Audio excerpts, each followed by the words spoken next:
We are discussing chapter number 1, the story of village Palampur. The story of village Palampur. So this is chapter number 1, the story of village Palampur. In this, it is a story of a village which is called Palampur. And this village is representing a normal village in the Indian country.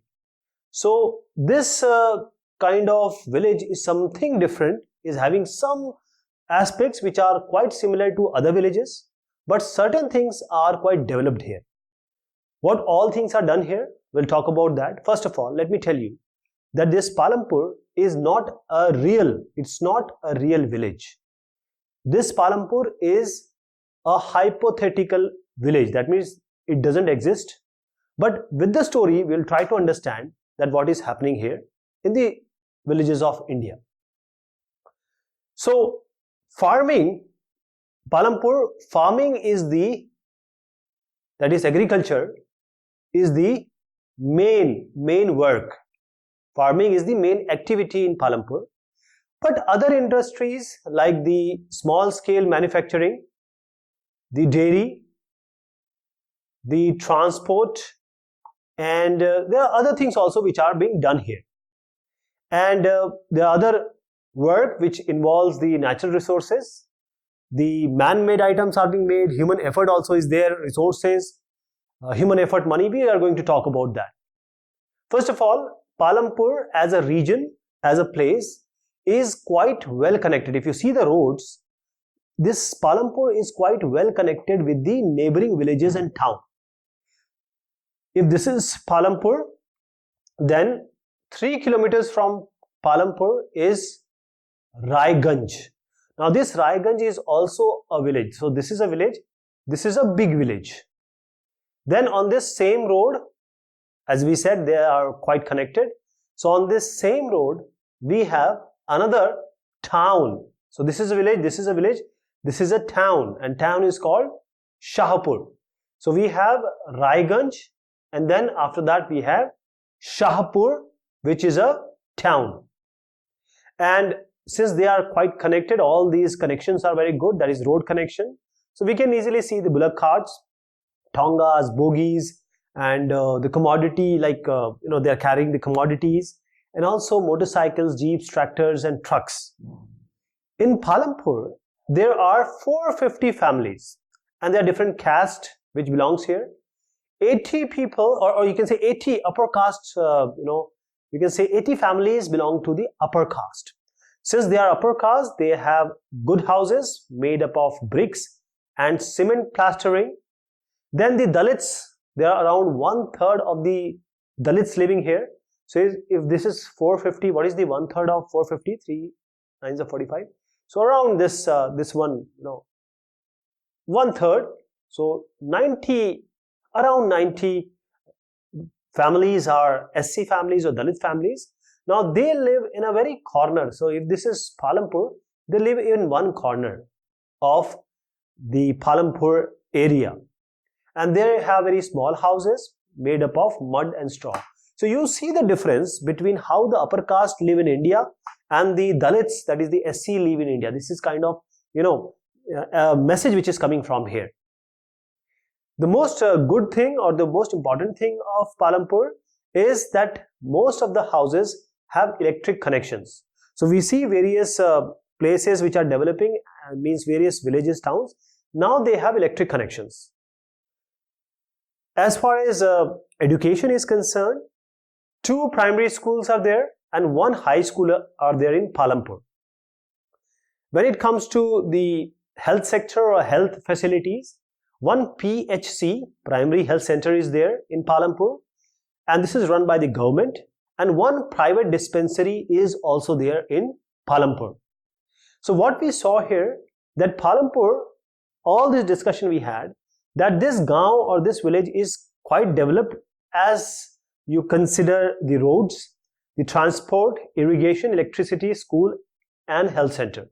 So almost all the things are quite developed here. So as we said that this is an imaginary village, And this imaginary village, in all the villages, most of the villages, we see that there are activities of farming, and along with this we have non-farming activities also. So those activities which are not related to farming or agriculture, those are called non-farming activities. And this includes the manufacturing, this includes the transport, the shopkeeping, etc. Shopkeeping. So these are the non-farming activities. As we said that in Palampur or all the different villages of India, there are production activities which are going on. So production means either you are producing some goods, or you are producing or developing some or giving some services. So whenever this goods and services is involved, that is the organization of production, there are certain requirements. First thing is land. First thing requirement is the land, that is the land, and also the water. Water is the natural resources. We have forests, minerals also providing various natural resources. But the land is very important. The second thing which is required for a production for good or services is the labor. Labor. Now labor can be of two types. Labor can be of two types. Either the physical work is required, that is the physical work labor, or there can be some technical work also. So some skilled type of labor may be required.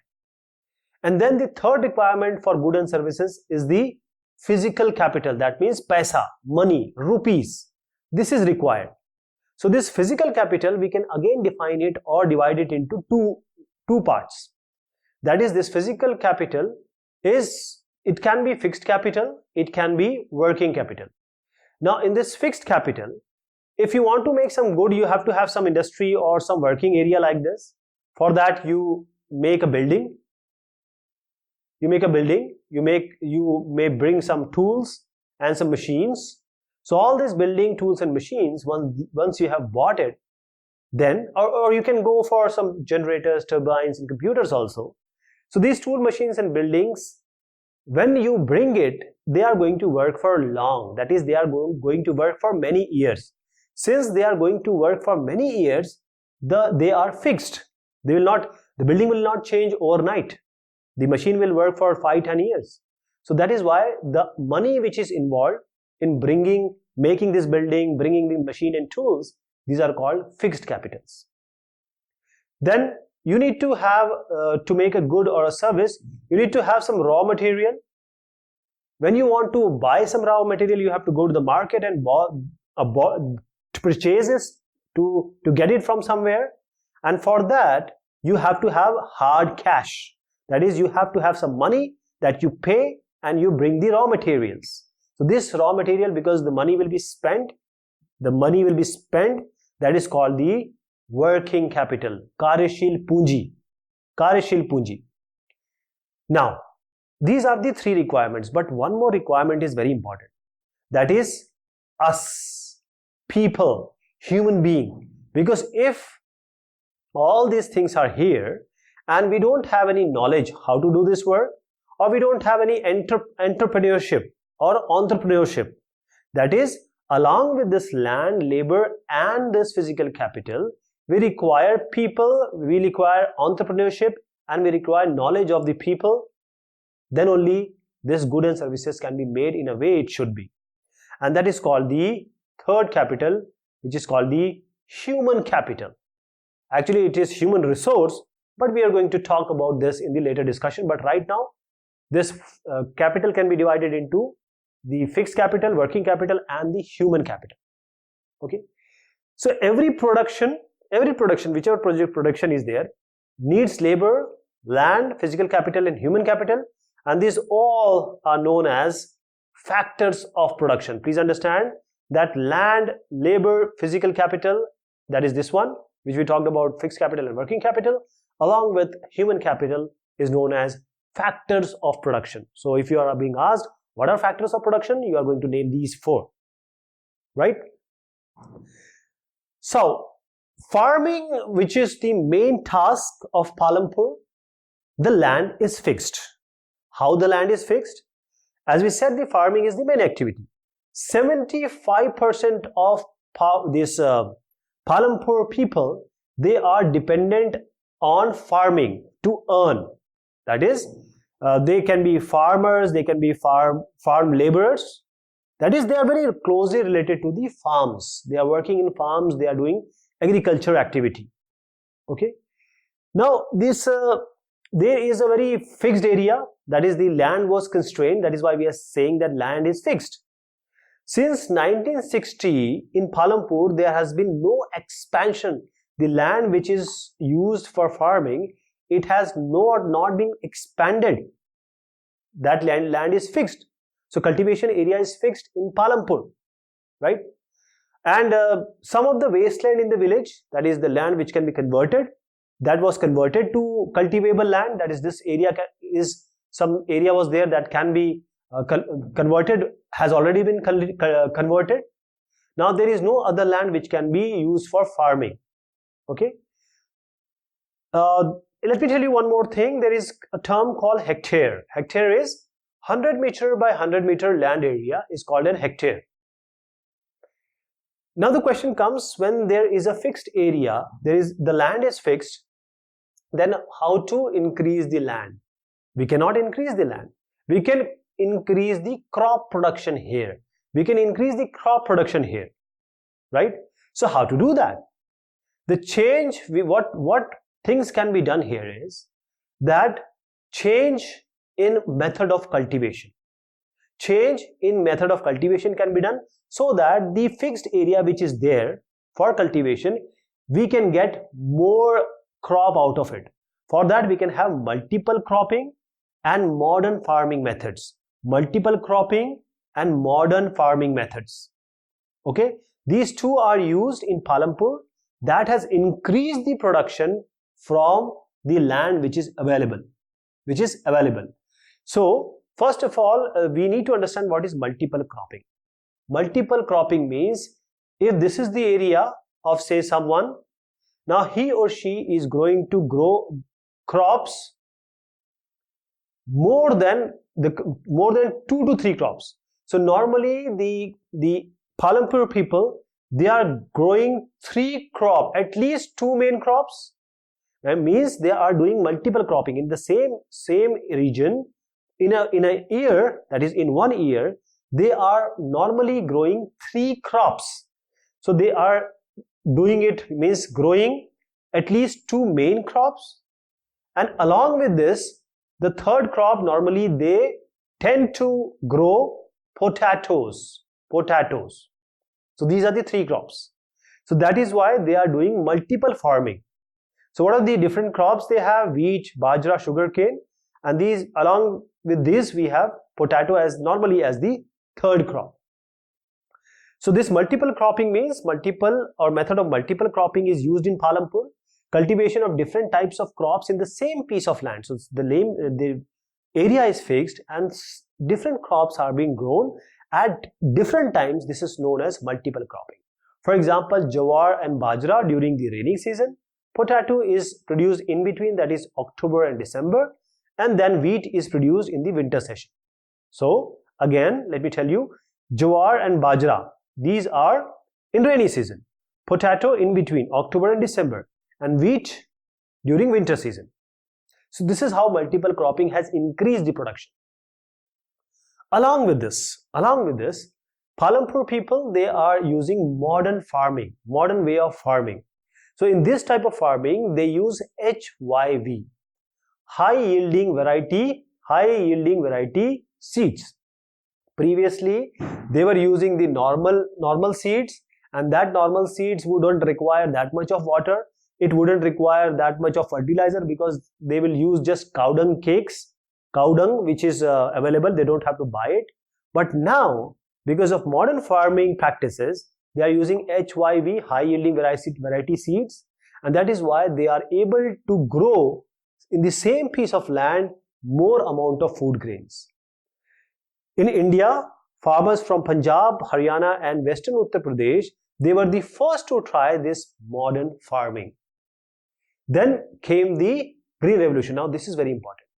Green Revolution, this word has been, it has been used here to let you know that this Green Revolution has come up with all these things. That is, Their green revolution facilitated the cultivation of wheat and rice using HYV instead of the traditional seeds. This HYV, they are capable of producing more amount of grain in the plant. More amount of grain can be produced, right?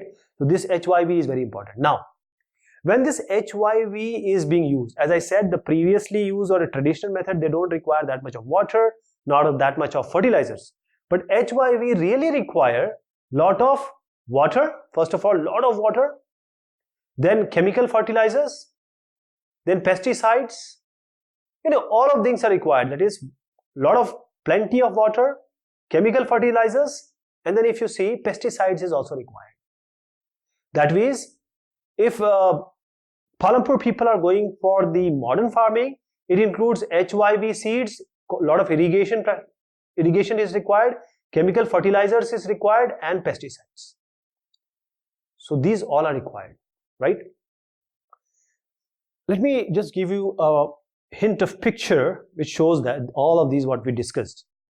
See, modern farming means we need to have HYV seeds, we need to have farm machinery, that is diesel and petrol will be used here.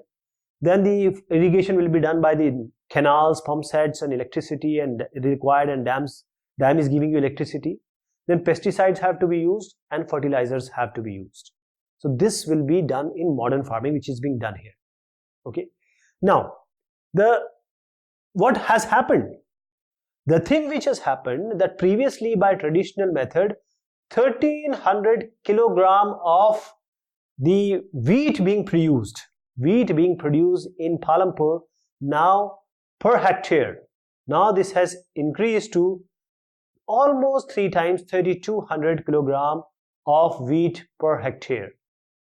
Okay, so this is the faida, this is the advantage of modern farming, that the same land is producing now higher number or higher value of the wheat or the crop.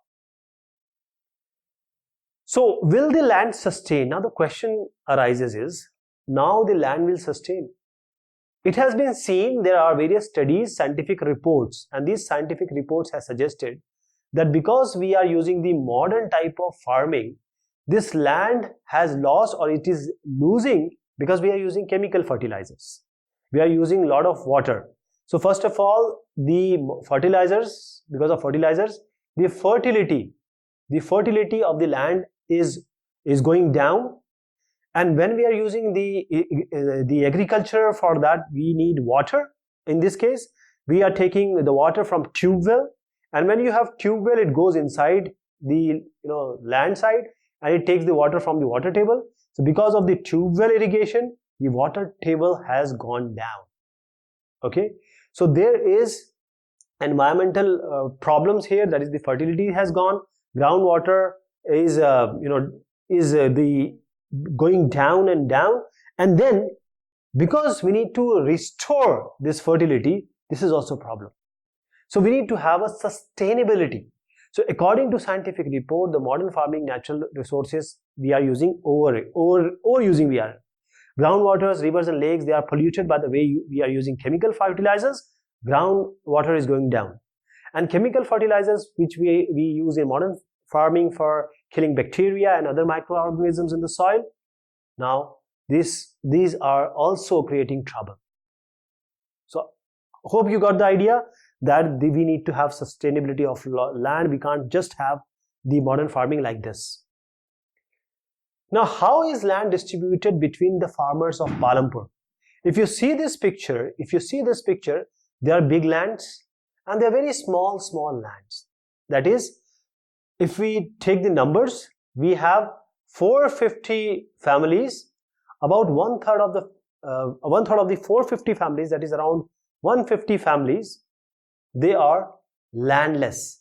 They don't have their own land. Okay, this 150 almost these are Dalits, so they have no land for cultivation. And as we see, most of the people, they are engaged in agriculture only. Now, of remaining these things, 450, 150 don't have land. Then 240 families, they have less than or around 2 hectares. that is less than 2 hectares size of land. And cultivation of such plots, they doesn't bring adequate income to the farmer family, so they are just doing it. Okay. Now, when it comes to other farmers, there are farmers which are having more than 2 hectares. Some of them, they are having more than 10 hectares also. And these are just 60 families. So 60 families are there which are having these bigs. These 240 are having these one, and 150 are having none. So this you have to understand, that in most of the Indian region and villages, this kind of situation is there.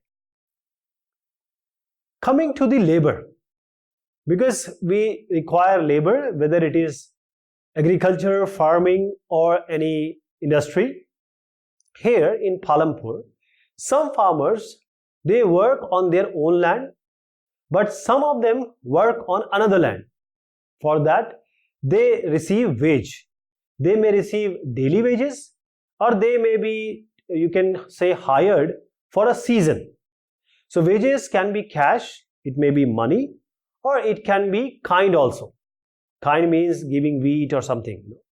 Wages vary from region to region, also from crop to crop, and also from one farming activity to another in Palampur. So here you see in picture, in Palampur, there is a work going on in the field. So wheat crop, there is plowing going on by bullocks, and sowing is going on, sowing, spraying of, this is spraying, this is sowing, spraying of insecticide, and this is the cultivation by the traditional methods, previous trivial methods, and this is the modern way of the cultivation, that is finally the cutting off or harvesting of the crop. Then let me tell you about the distribution of cultivated area and farmers, and this is not about Palampur, this is about Indian region. So this agriculture statistics at glance 2006, because it has changed by now, we are way ahead from 2006, but you'll get an idea. The idea is that this is the cultivated land, and small farmers, 36% of small farmers have this one. And if you see here, 80% of the farmers, number of farmers, they are here medium. Small farmers are here. 80% of, like in 100, 80 people are, that is number of farmers, in 100, 80 are small farmers. That is, they have less than 2 hectares. When you talk about cultivated land, then most of the land, around 64%, belongs to medium and large farmers. And only 20% farmers belong to this medium and large farmers. So the farmers, there are 2 categories we discussed. That is the rich farmer, they have more land and they work less, means they don't work in there, they just hire people. And those farmers which are small farmers, they may work on their land, they don't hire normally. So here there is a conversation between 2 Palampur residents, that it is, this guy is saying it is difficult to find work, and the large farmer will hire us, and that too for only that limited number of days when the sowing and cropping, harvesting is going on. Now the women is saying, Ghanshyam, the large farmer has bought a harvester, so he is hopeful that she is going to get some work. But now because the harvester is there, she'll get less work, right? Last year she just worked for less than 5 months in whole year. Now the guy is saying that we have tractors for plowing, harvester and harvesting, threshers for threshing, and even for removing weeds, some farmers spray weedicide. So all of the things are been done by machines. And he is saying that I owe local money lender Sahukar 2,000 rupees. I have taken 1,000 last summer when there was no work. So how I'm going to repay, because we don't have work now.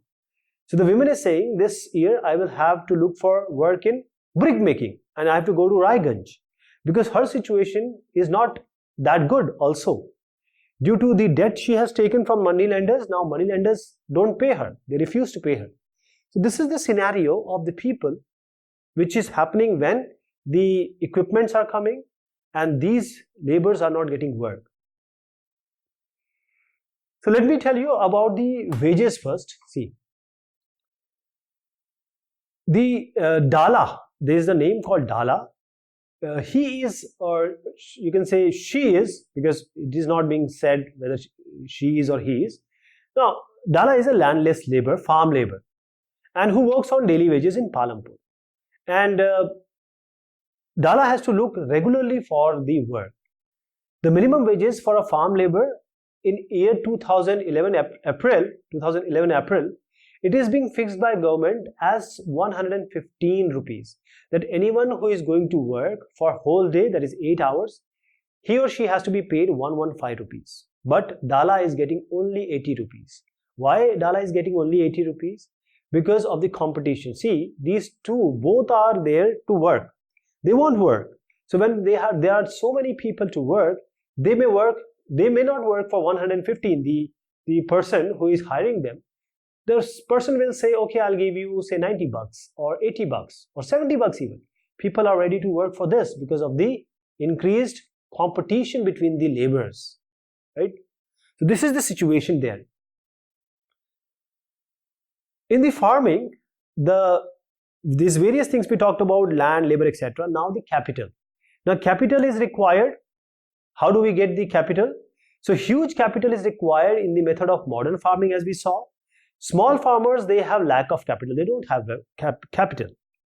They borrow money from large farmers either, or they take the money from the money lenders. But the rates are quite high. It's exorbitant. There are three types of capital which are mostly used in any organization.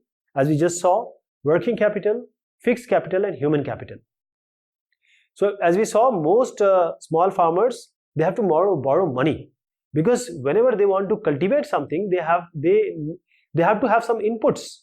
For that inputs, they have to take loans, and these loans, if they take from money lenders, they charge a high amount of interest. But the medium and large farmers, they might have some savings, so they don't take money from these money lenders, etc. I'll tell you a story. The story is about Sumita. Sumita is a small farmer. Now she has just 1 hectare of land, that is only 100 meter by 100 meter. And for this, she wants to grow wheat. She would need fertilizer, she would need pesticide, she will need some cash to buy water and repair her instruments. Instruments also required. Minimum she would require 3,000 rupees, but she doesn't have money. She would buy it or take it from Tejpal Singh. Now Tejpal Singh is a large farmer, and Tejpal says, okay, I'll give you the money, but I'll take 24% for 4 months. So if she would have taken 100 rupees from Tejpal, she would have to give him back 124 rupees in 4 months, and this is a very exorbitant, very high amount.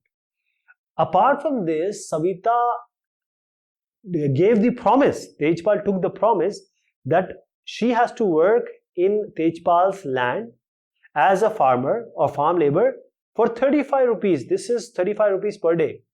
The minimum wage in 2011 fixed as 115, and she has to work for 35 rupees. But because of all the situation she is facing, she has to work here. She has to work here.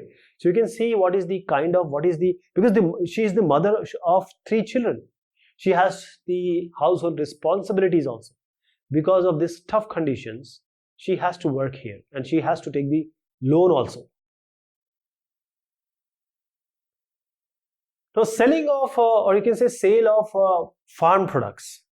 So whenever there is a land and something is produced, say some 100, just I'm taking a unit, 100 amount is produced. So farmers generally, they take some amount that will feed their children and for them for a whole year, and then rest of them they would sell. So selling of farm products, the surplus products, as I just said, 80 is the surplus products. These are sold to medium and large farmers by the small farmers. So small farmers, they sell it to the large farmers, and now the medium and large farmers, they also have a lot of surpluses. The Small farmers, they don't produce that much.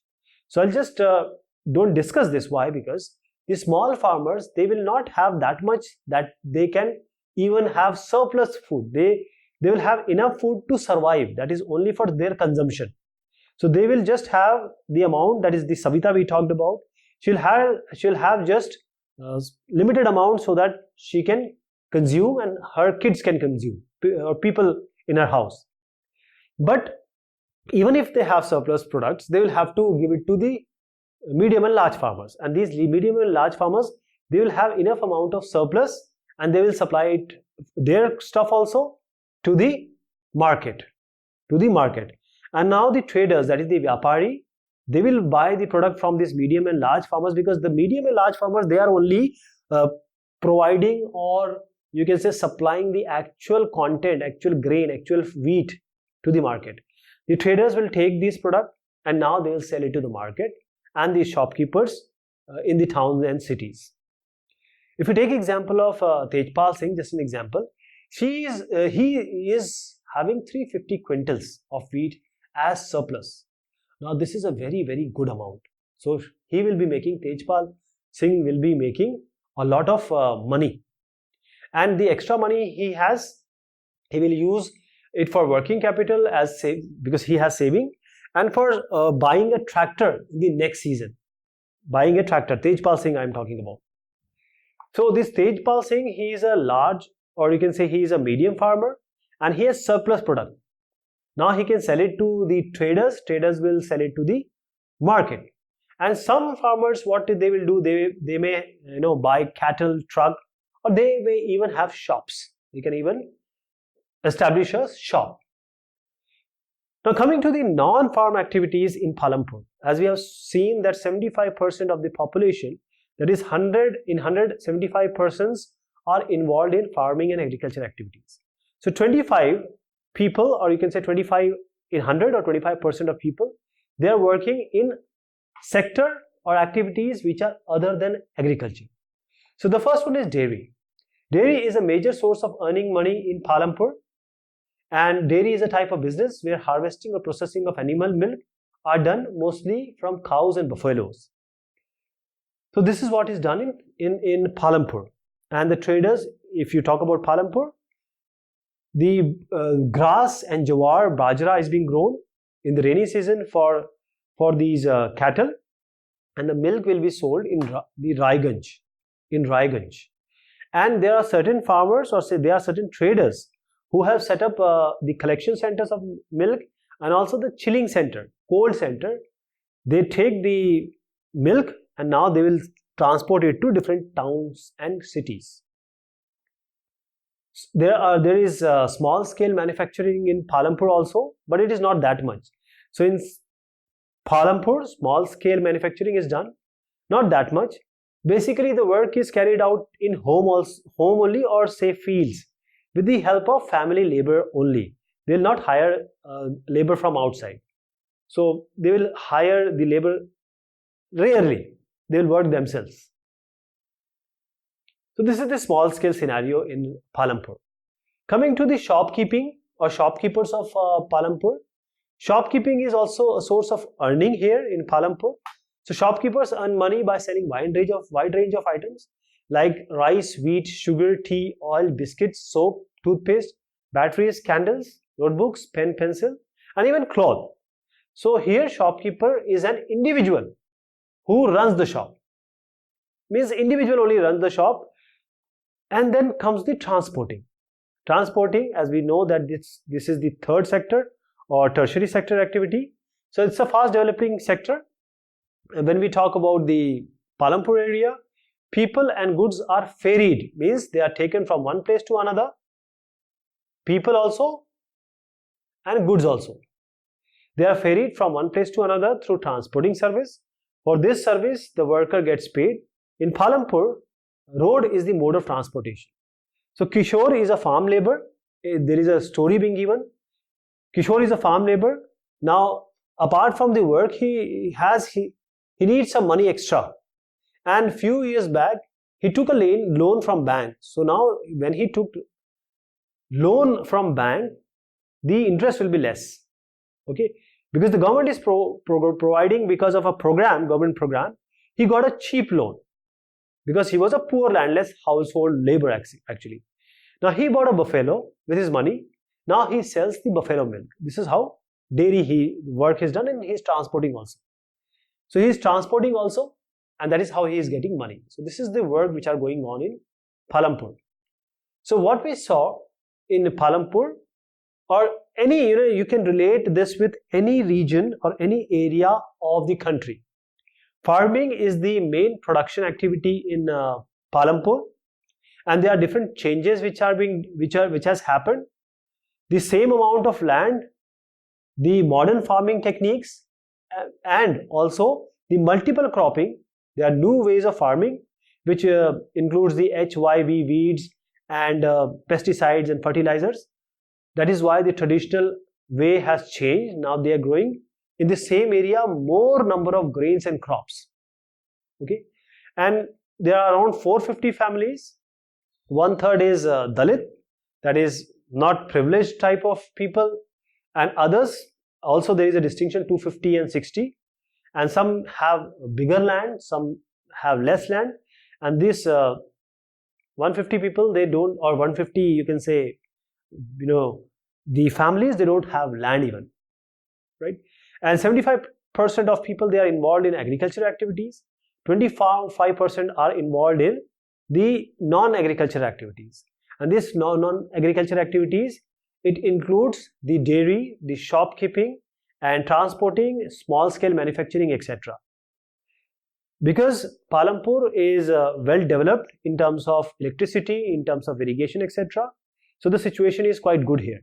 But if we see about the other villages in India, there still needs to be work needs to be done for them to be at par with Palampur. So this is all about this topic. Thank you so much, and take care of yourself.